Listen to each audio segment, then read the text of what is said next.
Este es el resumen del segundo tema de la unidad 2, terrorismo de Estado. Antes de definir en sí lo que es el terrorismo de Estado, hay que saber bien qué es el terrorismo. Y es el uso de la violencia para obligar a un gobierno o a un grupo de personas a que accedan a los deseos del grupo terrorista. Siempre los actos terroristas tienen una gran connotación política, muchas consecuencias y por sobre todo tiene un gran peso emocional para la población. Una distinción importante es entre el concepto de terrorismo y guerra. Las guerras en general implican o buscan hacer un daño que sea masivo sobre la población y sus objetivos, pero por su parte el terrorismo busca hacer un daño a nivel psicológico, en la mente de las personas, porque su objetivo es que comiencen a vivir con miedo para que así presionen a los gobiernos a acceder a las demandas de los terroristas. El terrorismo tuvo sus inicios siendo un tipo de nacionalismo ideológico.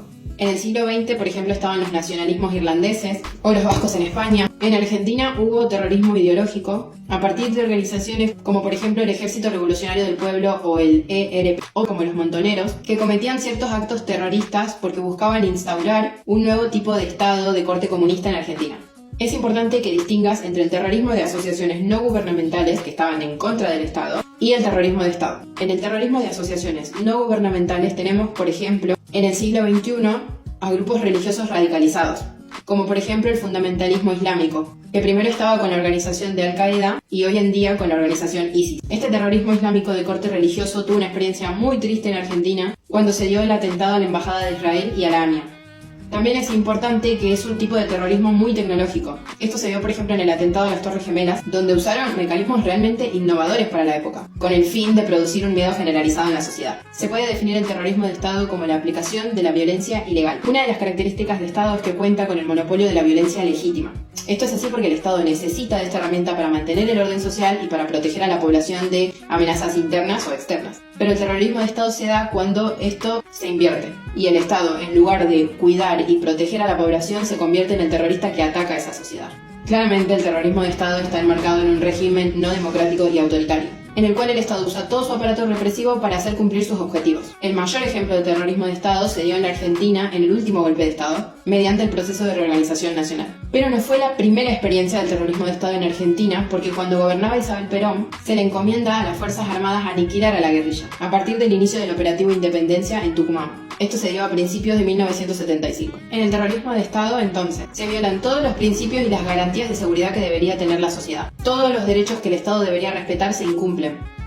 Y además se hace un uso desmedido de la fuerza, usando todo tipo de métodos de tortura y coacción para obtener información. El Estado terrorista entonces de alguna forma siempre termina como justificando la crueldad y la violencia que ejerce en el pueblo, y siempre intenta como argumentar todo lo que hace en un justificativo para que por lo menos la sociedad acepte lo que está pasando. Y en el caso del último golpe de Estado que hubo en Argentina, este justificativo era que todo lo que se estaba haciendo era para luchar con este enemigo que eran las guerrillas. Hasta que el pueblo no supera el miedo al terrorismo de Estado y no lo enfrenta, es imposible que haya una transición a una democracia. Todo lo que se hace en el terrorismo de Estado no es al azar, sino que cada acción forma parte de un plan sistematizado. Esto quedó demostrado en el juicio que se hizo a las juntas militares, cuando se condenó a los responsables por las desapariciones, la apropiación de personas, los cambios de identidad, los niños que se perdieron, que habían nacido en cautiverio. Aunque el terrorismo de Estado tenía este justificativo que mencioné antes, que logró un cierto consenso en la población, no quiere decir que la población estaba de acuerdo con lo que estaba pasando. De hecho, todo lo que estaba pasando generó una gran corriente opositora. Algunas organizaciones clave fueron, por ejemplo, las Madres de Plaza de Mayo, las Abuelas de Plaza de Mayo, la Asamblea Permanente por los Derechos Humanos, los familiares de los detenidos y el Movimiento Ecuménico de los Derechos Humanos. Y todos ellos realmente fueron fundamentales en la lucha por la verdad y la justicia cuando se inició todo este proceso de transición a la democracia en 1983.